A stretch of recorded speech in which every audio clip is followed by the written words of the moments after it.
Uganda, a land of kings, of kingdoms, of ancient traditions and sacred bloodlines. A land where the sun once rose over drums of celebration, and later over the smoke of sacrifice. This is not just a story of faith.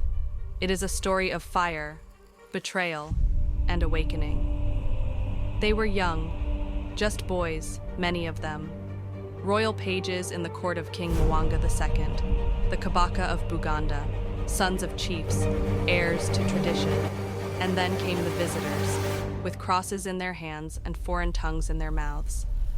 They came preaching peace, salvation, and eternal life. They spoke of a new king, one above all kings. At first, the Kabaka welcomed them. Curiosity filled the palace, and then division. 3 foreign religions competing for hearts: Catholic, Anglican, and Muslim. Each with its own promise, each with its own version of truth. But behind the scriptures were strategies.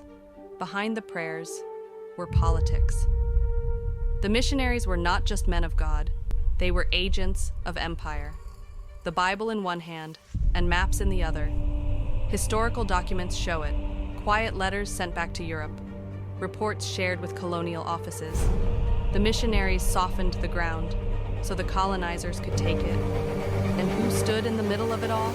The children of the palace, boys like Charles Lwanga, Joseph Mukasa, Gonzaga Gonza, young men who found hope in the gospel and fire in their souls.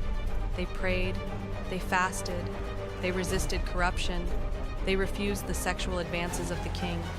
They called each other brother, they called on a God no one could see, and chose death over disobedience. To Mwanga, they were traitors, disobedient, dangerous. He asked them to renounce their faith. They refused. And so, the flames were lit. On the hill of Namugongo, the fires burned. Not just wood, but blood. Not just bodies, but a belief. They sang hymns as they died, forgave as they burned, and as the smoke rose to the heavens. Something in Uganda changed forever.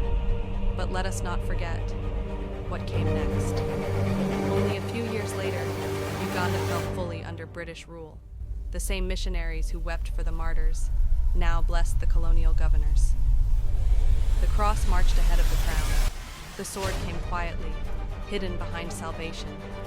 Traditions were outlawed, kingdoms were broken, language was stolen, and in the name of Christianity, a culture was quietly conquered.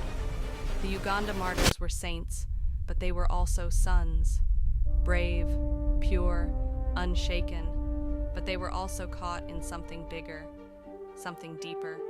Their story is not just a chapter in Christian history, it's a mirror, a warning, a call to awaken. Faith is holy, but foreign hands used it for unholy power. And today, pilgrims still walk to Namugongo. Thousands come with candles, prayers, and tears, not just to mourn, but to remember. To remember the fire, faith, and the forgotten truth beneath it all. Blessed are those who die in truth, even when the truth is not fully told. Like and follow for more details, and also don't forget to subscribe. In honor of the Uganda Martyrs and all who seek truth, even through the fire. #Flames of Faith, #Uganda Martyrs, #Untold History.